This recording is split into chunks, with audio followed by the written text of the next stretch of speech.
আজ একটা খুব স্পেশাল দিন, একটা খুব বড় প্ল্যাটফর্মে আজ আমার ইন্টারভিউ। জীবনে যারা কিছু অ্যাচিভ করে, যারা সেলিব্রেট করার মতো কিছু করে, তাদেরকেই ওখানে ডাকা হয়। আর ওরা আমায় ডেকেছে মা।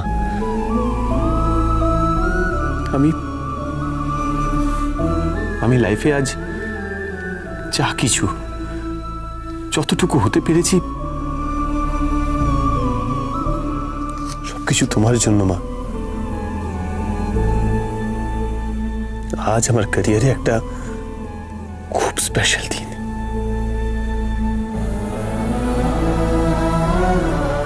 তুমি শুধু সঙ্গে থেকো মা, আমার সঙ্গে থেকো।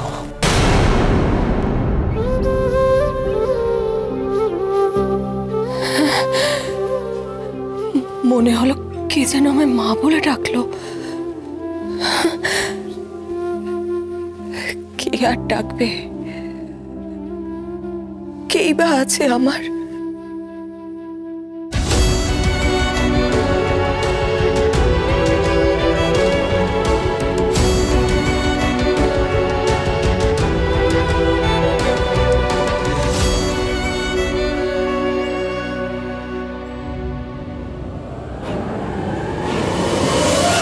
প্রান্তিক, শোনো, কাজ কিন্তু এখনো শেষ হয়নি।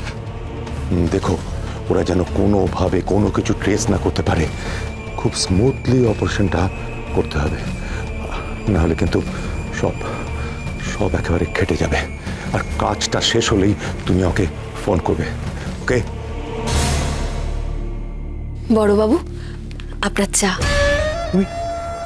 তুমি এখানে চা নিয়ে এসছো কেন? এখন আমি চা খাই নাকি আমি চা চেয়েছি?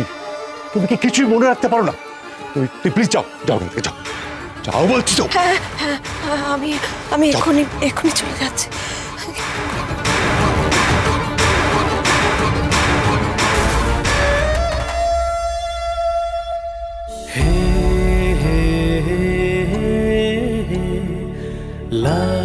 আজ যদি তুমি এখানে থাকতে মা, তোমায় ঠিক এভাবেই জড়িয়ে থাকতাম।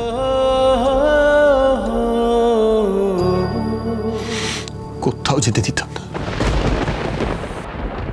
আজকের বিশেষ দিনে বোধহয় পাচক মশাইয়ের খুব মনে পড়ছে ওনার মায়ের কথা।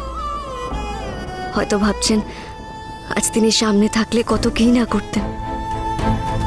মা আনন্দী, পাচক মশাইয়ের সাথে তার মায়ের দেখা করিয়ে দাও না গো। তুই তুই কি করছিস এখানে? ঠিক চলে এসছে গোবরগিরি করতে, আর ফিরে স্পাই করতে চলে এসছে অমনি।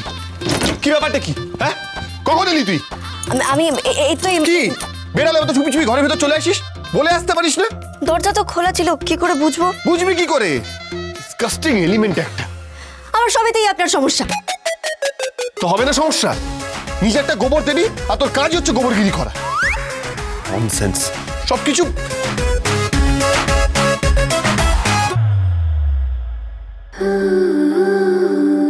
মা আনন্দী, ওনার দিনটা যেন শুভ হয়। শুনেছি খুব বড় অনুষ্ঠানে যাচ্ছেন উনি। ওনার ভালো হোক। যাই, আমিও ঠাকুর ঘরে গিয়ে পুজোটা সেরে নিই।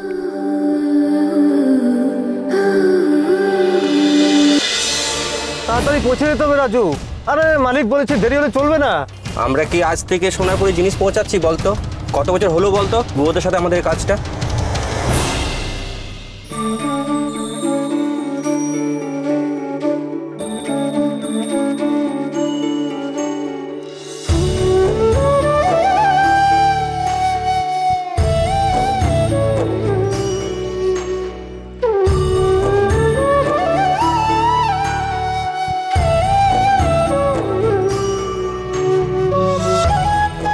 মা আনন্দী, আজ যেন সব সুন্দর মতো সুষ্ঠুভাবে হয়।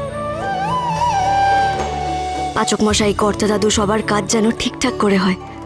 তুমি দেখো, চিকিৎসা শিবিরের ওষুধ নিয়ে গাড়ি তো এতক্ষণে বেরিয়ে গেছে নিশ্চয়ই।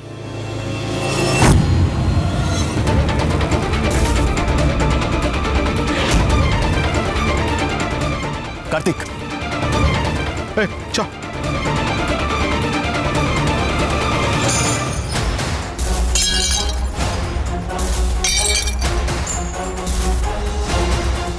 রাজু পেরেক দাঁড় করা।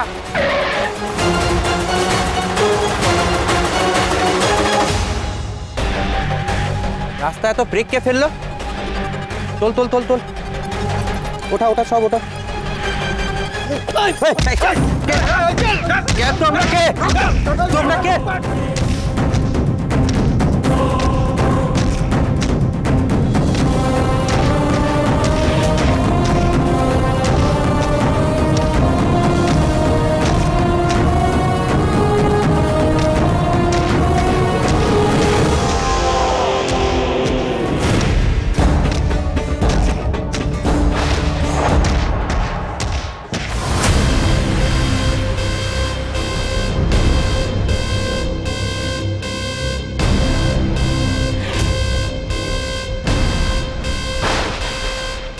খুব হিরো সাজার শখ না তোমার অগ্নিমুখ? এবার নিজের ব্যবসা বাঁচিয়ে দেখাও। চলো।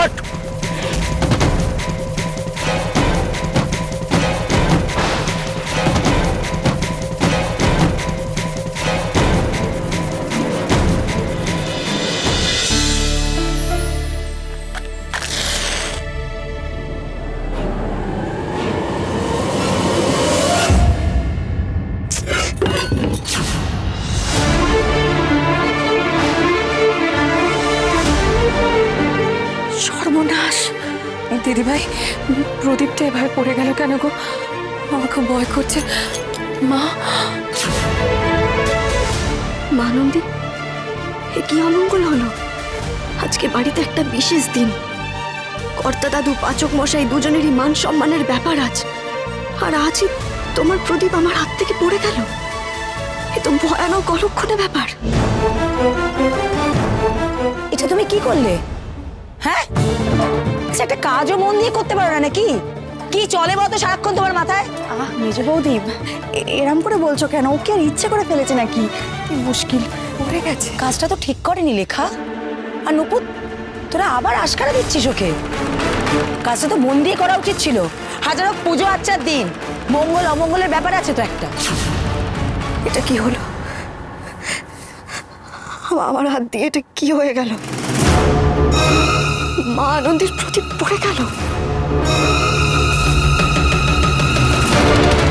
গাড়িটাকে ভালো করে ডাক। হ্যাঁ বাপি, কাজটা হয়ে গিয়েছে। সাব্বাস শশীভূষণ গুহ, এবারে বদলা নেবে জয়দেব বিশ্বাস। আর এবারে আপনি বুঝবেন, বদলা মানে শুধু বদলা নয়, বদলা মানে মুখ থুবড়ে পড়াও হয়। আর সেটাই হবে আপনার সাথে। পাচক মশাইয়ের কোনো বিপদ হলো না তো? এই প্রদীপ পড়ে যাওয়ার ইঙ্গিত কি তারই?